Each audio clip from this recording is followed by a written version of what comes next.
Hello everyone, my self Amit Kumar Sharma. सर्वप्रथम आपको SSC जी के लिए जो सिलेबस है ये तो आप जान ही रहे हैं। 2 टीयर में हमारा एग्ज़ाम है, प्री और मेंस। प्री में आपके 200 मार्क्स के 200 क्वेश्चंस आने हैं। प्रत्येक क्वेश्चन 1 मार्क का है और नेगेटिव मार्किंग 0.25 की है। और मेंस की बात करें तो 300 नंबर के क्वेश्चन होने हैं। 6 सेक्शंस में क्वेश्चंस आने हैं और एक सेक्शन कोई छोड़ना होता है। हर सेक्शन 60 मार्क्स का होता है और प्रत्येक सेक्शन में 3 to 4 क्वेश्चंस होते हैं, 15, 20, 25 मार्क्स के। अब बात करते हैं प्रिपरेशन की। तो एसएससी जी एग्ज़ाम के लिए आपको जो लेटेस्ट प्रीवियस ईयर क्वेश्चंस है उसको कम से कम पिछले 5 सालों के पेपर्स को ऑल सेट के, स्पेशली अगर सिविल ब्रांच के हैं तो सिविल का, इलेक्ट्रिकल के हैं इलेक्ट्रिकल का, मैकेनिकल के हैं तो मैकेनिकल का से गो थ्रू हो जाना है आपको।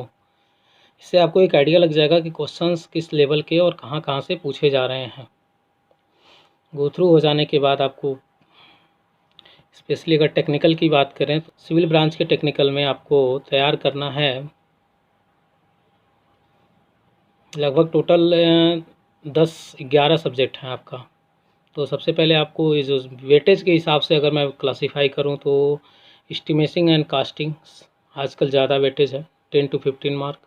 सेकंड पे आपका है रेनफोर्स कंक्रीट टेक्नोलॉजी और आरसीसी मिला के है।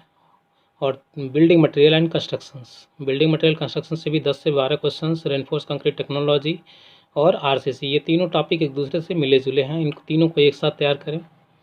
इसके बाद मटेरियल से भी कुछ क्वेश्चंस पूछे जा रहे हैं, उसको भी तैयार करें। स्ट्रेंथ ऑफ मटेरियल के बाद सॉयल मैकेनिक्स के शुरुआती पोर्शंस ज़्यादा पूछे जाते हैं और कुछ टेस्ट पैरामीटर, ये प्रीवियस ईयर क्वेश्चंस के हिसाब से तैयार करें इसे सॉयल मैकेनिक्स को। मेंस के लिए सॉयल मैकेनिक्स और आरसीसी का वेटेज ज़्यादा है, लेकिन प्री के लिए लगभग सारे सब्जेक्ट का वेटेज ऑन एवरेज एक बराबर है, कुछ का ज़्यादा है बस, कुछ का कम है। अब इसके बाद एस्टिमेटिंग और कास्टिंग होते हैं। स्टील स्ट्रक्चर से भी ज़्यादा क्वेश्चन आए हैं, कनेक्शन से पूछे जा रहे हैं। उसके बाद आपका connect crack, tension member, compression member, steel girder, plate girder, इसके क्वेश्चंस हैं। ठीक है, बाकी आपको आरसीसी का पूरा कोडल प्रोविज़न रटा होना चाहिए। फॉर्म वर्क का कब कब करना है, कितना M5 से लेके M25 तक का रेशियो कितना होता है। उसके बाद क्वांटिटी और एस्टिमेट में टूल्स एंड प्लांट के लिए कितना क्या रखते हैं, कंटिजेंसी के लिए कितना % रखते हैं, टाइप्स ऑफ एस्टिमेट और वैल्यूएशन क्या है, sinking fund, salvage value, scrap value, depreciation, annuity. ठीक है, ये सारी चीज़ें जो एस्टिमेटिंग और कास्टिंग के long wall short wall method. ठीक है, उसके बाद earthwork calculation, Simpson trapezoidal formula. उसके बाद बात करें, ये तो हो गया आपका। ये इरिगेशन में जनरली आपको 2-4 क्वेश्चन टाइप्स ऑफ इरिगेशन से मिल सकते हैं, 2 से 4 क्वेश्चन। इरिगेशन ज़्यादा टफ नहीं आएगा प्री में, ज़्यादा क्वेश्चंस भी नहीं आएंगे इसके। सॉयल मैकेनिक्स से ज़्यादा क्वेश्चंस आ सकते हैं। इसके बाद ट्रांसपोर्टेशन इंजीनियरिंग, हाईवे से वही super elevation, road length, road plan, और उसके बाद जो मटेरियल प्रॉपर्टी है और उनकी टेस्टिंग है हाईवे मटेरियल की, वो एनवायरनमेंट से वाटर क्वालिटी पैरामीटर, उसके बाद केमिकल प्रॉपर्टी, फिजिकल प्रॉपर्टी, उसके बाद treatment of water, sewage water. Structures में आपको सोम में आपको पढ़ना है, सोम में आप पूरा पढ़ डालें तो ज़्यादा बेटर। आरसीसी में आपको आरसीसी डिज़ाइन में कोडल प्रोविज़न स्पेशली पढ़ने हैं। ठीक है, कंक्रीट टेक्नोलॉजी के कोडल प्रोविज़न, इसके लिए आप आईएएस मास्टर के पोस्टर स्टडी कोर्स के नोट्स फॉलो कर सकते हैं, जो कि मैंने फॉलो किए थे, बहुत ही हेल्प किया था आरसीसी में। स्टील डिज़ाइन में आपको कोडल प्रोविज़न भी तैयार होना चाहिए, आईएएस 800 2007 का। ठीक है, और फ्लूइड मैकेनिक्स में बात करें तो थियरी उसकी पूरी क्लियर होनी चाहिए और कुछ न्यूमेरिकल भी छोटे मोटे, जैसे मेटा सेंटर से या मेटा सेंटर का पॉजिटिव नेगेटिव, स्टेबल अनस्टेबल की कंडीशंस। उसके बाद टरबाइंस, टाइप ऑफ टरबाइन, कौन से केस में कौन सी टरबाइन यूज़ होती है। ठीक है, उसके बाद डिस्चार्ज और हेड लॉस का formula, viscous flow, long viscous flow, open channel flow, इन सारे से न्यूमेरिकल्स पूछे जाएंगे। ठीक है, तो ये हो गई प्री की बातें। रीजनिंग आपको अच्छे से तैयार करनी है, जितनी ज़्यादा आप स्पीड अप बना सकें लास्ट में तो उतना बेटर है। मैक्सिमम रीजनिंग टफ आ रही है, मैक्सिमम 50 मिनट में आपको 50 मिनट में आपको 50 क्वेश्चन अटेम्प्ट करने हैं। 50 में मिनिमम 40 प्लस अटेम्प्ट करना, और कोशिश ये करना है कि 45 प्लस मार्क्स हमारे आ जाएँ, 2-4 क्वेश्चन सही हों और 46-47 क्वेश्चन हम अटेम्प्ट कर जाएँ। 1-2 क्वेश्चन ट्रिकी होते हैं, टफ होते हैं, उनके पीछे टाइम नहीं वेस्ट करना है। अगर 40 प्लस भी हो जा रहे हैं, अगर टेक्निकल अच्छा है तो कोई इशू नहीं है, फिर आपको टेक्निकल पे आना है। अब बात करते हैं पेपर कैसे अटेम्प्ट करना। सर्वप्रथम अगर आपका टेक्निकल अच्छे से तैयार है तो पहले टेक्निकल पे जाएं और विदिन 40 से 50 मिनट में गो थ्रू हो जाएं।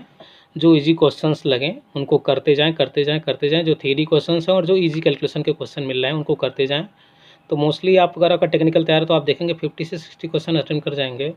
और जो क्वेश्चन आपको लग रहा है हाँ मैं कर लूँगा, टाइम टेकिंग है, तो उसको मार्क फॉर रिव्यू पे छोड़ जाएँ। ऐसे क्वेश्चन मिलेंगे आपको, 10 से 20 क्वेश्चन मिलेंगे, ठीक है ना। तो उसके बाद टेक्निकल से गो थ्रू होने के बाद 40 मिनट में आप सीधे जीएस पे आ जाएं। जीएस से थोड़ा माइंड रिलैक्स हो जाएगा, और जीएस मैक्सिमम आपको 10 मिनट्स में सारे क्वेश्चंस आप कर लोगे। मैक्सिमम 8 to 10 मिनट्स में 50 क्वेश्चंस आप गो थ्रू हो जाओगे। और अगर आपको 20 क्वेश्चन सही आ रहे हैं तो एक्स्ट्रा तुक्का ना लगाएं, 20 क्वेश्चन ही अटेम्प्ट करें। 20 से 30 क्वेश्चन तक अगर विद इन एक्यूरेसी 80% भी सही कर रहे हैं तो फिर आपको 20 मार्क्स मिल जाएंगे। जीएस में 20, एसएससी में ठीक है, कोई इशू नहीं है। फिर जीएस के बाद बात करें अगर रीजनिंग की, तो रीजनिंग आपको टाइम टेकिंग है, तो 40 और 10 50 मिनट आपके हो चुके हैं। अब रीजनिंग पे टाइम दे, थोड़ा टाइम टेकिंग है, 2 स्टेप में भी कर सकते हैं या वन राउंड में 40 मिनट में सारे क्वेश्चन अटेम्प्ट करने की कोशिश करें। 40 से 50 मिनट में मैक्सिमम 40 से 45 क्वेश्चन अटेम्प्ट कर लें।